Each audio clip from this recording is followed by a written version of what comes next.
Thank you. And if you didn't see, Billy Marcus is sitting right over here and came tonight with us, with my wife Andrea, to present this award in the name of Bernie Marcus, of course. All that was said about him is absolutely true. One of the great philanthropists in the Jewish world and left a legacy that'll go on for many, many years to come. I'm honored tonight to introduce a friend of mine who wrote this book, which many of you have on your table or chair. He calls it In the Lion's Den. I think it's worse than that, actually, referring to the United Nations. I met Danny about 6 years ago when he took the job, and he knocked on my door in Boca Raton, and we had a meeting, and I asked him, why are you doing this? And he said he wanted to do well for the state of Israel and guarantee that they could survive in that lion's den. He's a wonderful man. His wife, his family lived in New York. We had many meetings, talked a lot about it. And I thought he was sort of sane, but then I found out he was going back for another term. And now I have a serious question why he would do that. And maybe tonight he'll tell you why. But he is a staunch advocate for the state of Israel. His relationships with other people in that building will really blow your mind, how they like him and respect him and whatever. And he keeps trying to do something in a very, very difficult environment. Not much you can say about the UN, I'm sure, but at the end of the day, we should all be proud and happy that Danny is there standing for Israel and fighting for Israel on a daily basis. So this award is for public diplomacy. I can tell you that if any of us wanted to survive in that environment, you better have public diplomacy, that's for sure. And no one would do it better than my friend and compatriot, Ambassador Danon from the United Nations. We did not start this war, but we will protect our homes, our land, and our people. Over the past year, we have seen anti-Semitism escalate from words to acts of terror. It is imperative that member states confront anti-Semitism wherever it emerges. For only through collective action we can make a lasting difference.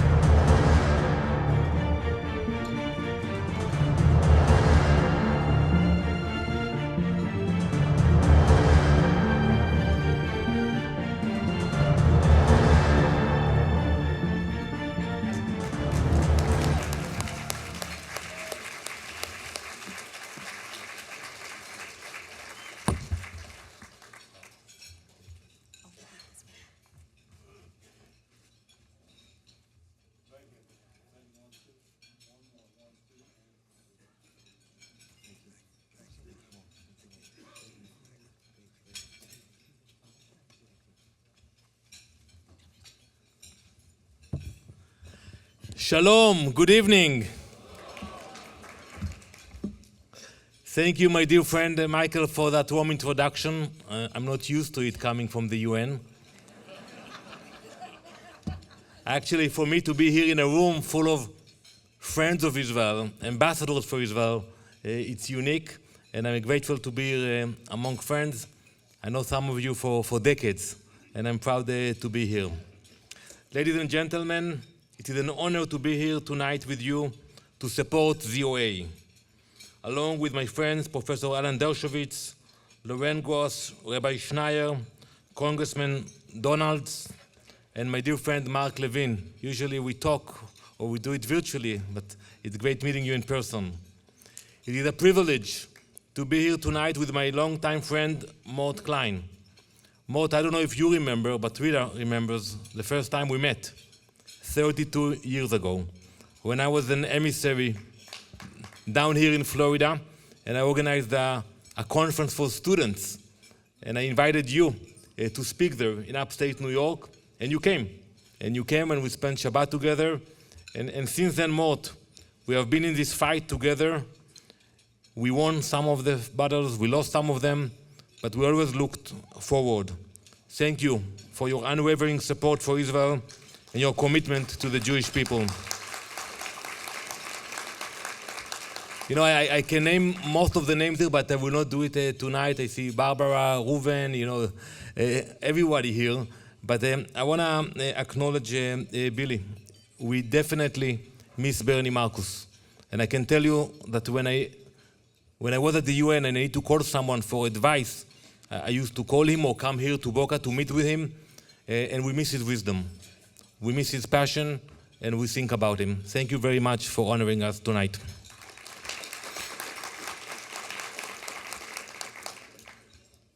You know, Michael, you mentioned that I'm the first person to return to the UN as Israel's ambassador.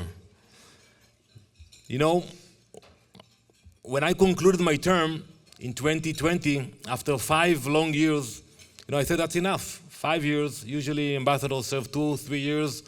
I concluded my term, I wrote a book, I moved on, I got re-elected to the Knesset, and I thought I will never come back to this building. But then October 7th happened, and it changed our lives completely. And when the Prime Minister called me and told me, Danny, we need you to go back there, I told him, Mr. Prime Minister, you know, I'm at your service, and I'm proud to be back. I'm not happy to be back, but I'm proud to be back serving Israel at this time. I knew the road would not be easy. I knew I was returning to a place where there had been no condemnation of Hamas. Can you believe it? Since October 7th, the Security Council passed 77 resolutions about Ukraine, about the DRC, 0 condemnations of Hamas, 0 condemnation in the General Assembly. You know, we all know what happened there. And the UN was not able to pass a single resolution. Nor had there been any outrage over the suffering of the hostages held by Hamas in their terror dungeons. For months I have watched the UN pass one resolution after another, targeting us, targeting Israel, while ignoring the worst massacre of Jews since the Holocaust. I have sat since August in chambers in the Security Council where moral clarity was replaced with moral equivalence between Israel and the terrorists who murdered our children. When I sit there and I hear ambassadors from very important countries that tell us, we care about the hostages and the detainees of Hamas. They put in the same sentence our hostages and those who actually killed, captured, raped, and burned. This is the moral clarity of the United Nations. It's a place where Israel is expected to surrender while our people are still in captivity. But I can tell you tonight one thing. Those days are over. Are over.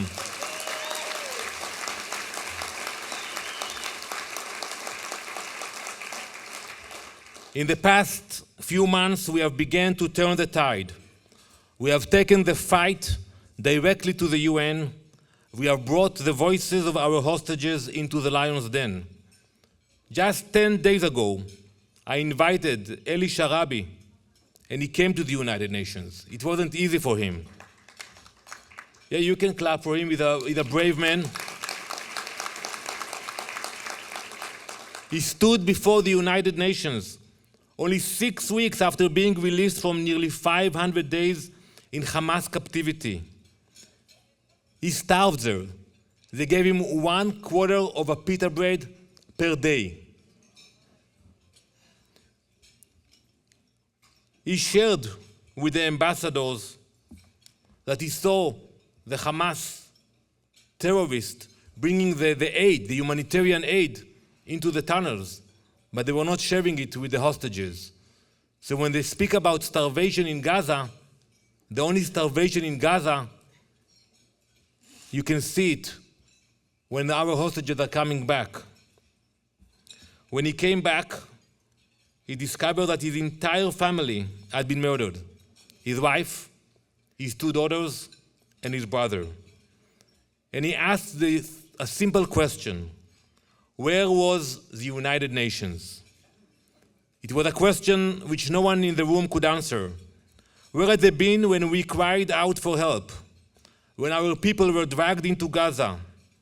Eli Sharabi told them the truth. He told them what he saw in the tunnels of Hamas. He exposed the complicity, the rot, and the silence. But he is not alone. Tonight, I'm telling you out loud, the days of ignoring the hostages are over. The days of defending terror are over. We are no longer playing defense. Since October 7th, Israel has shown its strength on every front. We are dismantling Hamas's leadership in Gaza one by one. We are dealing with the Houthis in Yemen with the support of the United States. We dealt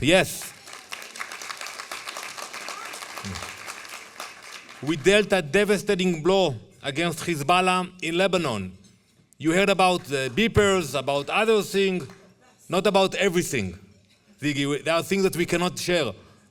But Hezbollah today, it's not Hezbollah that was there before October 7th. And we have struck deep inside Iran to protect our people. Our enemies thought they could break us. Instead, they have awakened the Lion of Judah.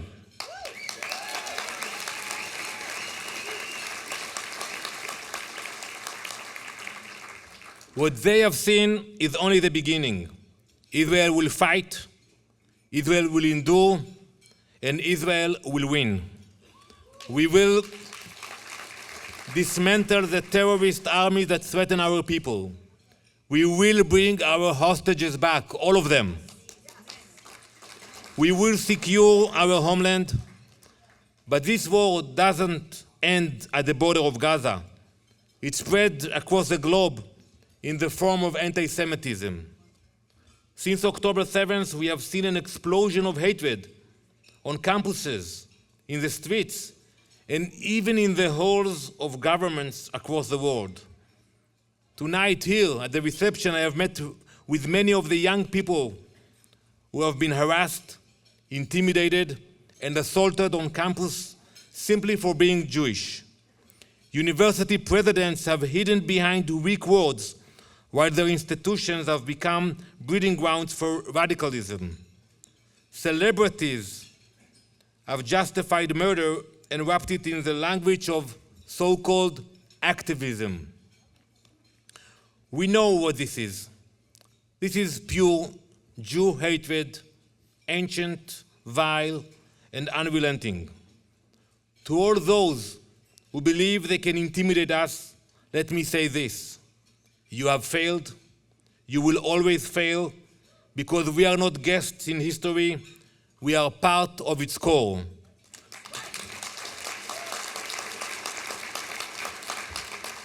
We have outlived Pharaoh, Amman, and Hitler. We will outlive Hamas, Hezbollah, and every campus protest that cheers for terror. Dear friends, there has been a shift.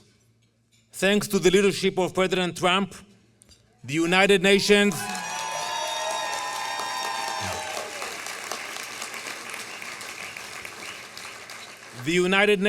is no longer what it once was. I was there.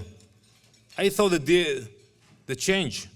When I served in my first term, I saw his administration stood up to the lies, pulled funding from UNRWA, withdrew from the Human Rights Council, and moved the embassy to Jerusalem.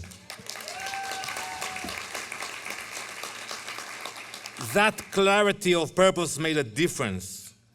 Now, the gloves are off. I will be honest with you tonight. We have been waiting for Elise Stefanik to assume a position at the United Nations. I will not hide it. And I will tell you a secret. In her first week, she planned to fly to Israel. And we had everything organized. Short visit, next week actually it should have happened, meeting the Prime Minister, the President, taking helicopters, flying to the north, see the borders, meeting the hostages' family. We had everything planned, but we believe in God. So I'm sure that Elise will show her unwavering support for Israel in whatever position she will hold. And I'm sure that President Trump will choose an amazing ambassador for the US to work with me at the UN. And to those sitting in the UN, I have a message for you tonight. Brace yourself. Buckle up. Buckle up. We intend to expose the hypocrisy of the UN, restore moral clarity to its dark holes, and stand firm in defense of Israel against those who seek its destruction. Our enemies thought October 7th would be the end of us, but it has only made us stronger, more united, and more determined. We now have the chance to reshape the Middle East, to rebuild alliances, to reject the dangerous fantasy of rewarding terrorists, to reaffirm our rights in Jerusalem and Judea and Samaria, the cradle of our civilization. The world may pressure us. They may pass the resolutions. And I tell my friends in the government, whenever we have discussions, you do what you have to do. You finish the job. Let me handle those players in the UN. We will not back down. We will not apologize. We will not accept lectures about morality from those who stood by as our people were burned alive. My friends, I know many of you here. I have stood alongside you for decades. Your dedication, your unwavering commitment to defending Israel has never faltered. It is that strength, the strength of the Jewish people of Israel and the diaspora, standing shoulder to shoulder, that will carry us forward. It is your voices in Congress, on campuses, in the press, and in your communities that remind the world that we are not alone. We are the people of Israel. We will fight against Hamas and their allies in the General Assembly. We will fight against terrorists and their enablers in the Security Council. We will neutralize threat from Iran, and we will expose the diplomatic hypocrites who deal with them, as long as we remember who we are, as long as we stay proud, united, and unafraid, we will prevail. תודה רבה. עם ישראל חי.